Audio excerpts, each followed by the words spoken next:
We've got a lot to share with you. We're updating my mother-in-law's 80s living room. Hey guys, welcome back to the channel. With Daires and Akilah of DIY Power Couple. So we're excited about sharing our journey with you, and we can't wait to share the end result. So let's get started. So this room hadn't been updated in over 30 years. And now that we have a multi-generational household, we wanted this central living space to be bright and cozy. And since we now live by the water, we were inspired by coastal themes. We looked at a lot of moods and styles for this living room, and the coastal vibe resonated with everyone in the family. Now we had to decide on how we were going to transform this living room.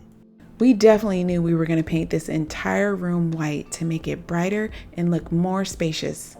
As a tall person, I felt a little claustrophobic because of how dark the room was. And the down rod was too low on this old fan, so I kept hitting my head. Since we were already going to replace it, we decided to update the can lights as well. And our family decided that we wanted to add more of the halo lights that we just installed in the other room. And we knew the old fireplace was going to need a new refresh. We also planned to update all of the light switches and electrical outlets. This was fairly easy for us in our 90s home. But we had no idea of the challenges of doing this in an 80s home. Our poor living room was a dumping ground during our move, so we know she's ready for this makeover. So we've already put down all of the paper last night and moved everything out of here. So now we're going to prime and paint. Today's goal is to make everything in this room much brighter. We're going to start with priming this faux wood.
After we were done priming, we marked the spaces for the recessed lighting.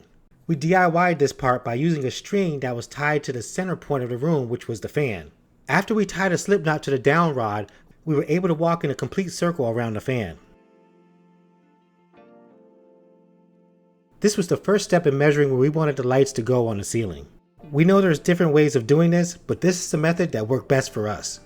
You really need the string because your eyes will trick you. Depending on where you are in the room, your holes will look like they're changing distances. Then we used the measuring tape to make sure that the spacing was accurate. We both felt good that we were making progress in this project. I usually make a pilot hole in the center of my template like this to make it easier on myself when I start my holes.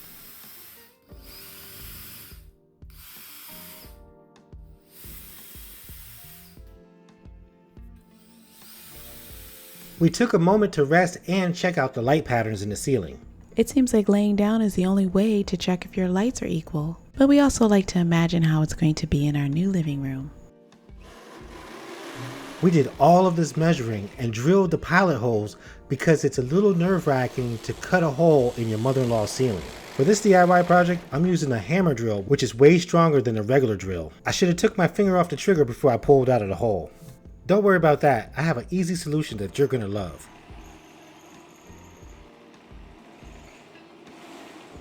I had to do this 8 times, and yes, I had to concentrate on each one.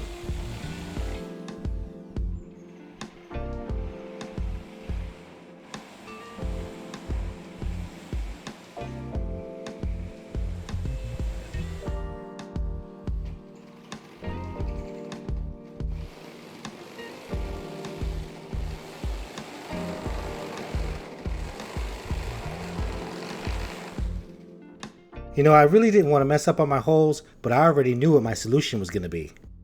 You know what I like about DIY? They make products for when you do the job, and they make products for when you mess up on the job. And we pretty much know how to use all of them. I'm so glad the first time we did this lighting, we had a friend to show us the way.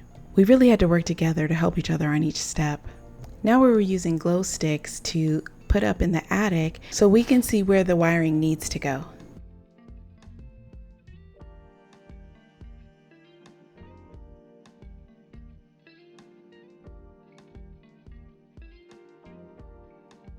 This process definitely takes patience because you want to put the glow stick up and hold it long enough for hubby to see where he needs to drop the wires. And sometimes it takes a little while. It's also like 100 degrees up in the attic, so I'm trying to go fast and be safe at the same time.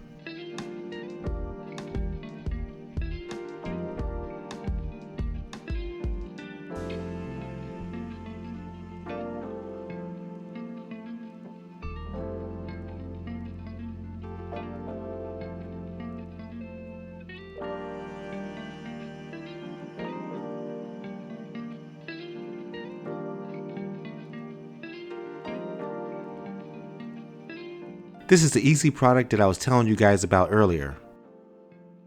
It's called a goof trim ring for your recessed can lighting. The mistakes I made earlier when cutting the hole will all be covered up. My neighbor Mike shared this DIY project saver with me, and now I'm sharing it with you.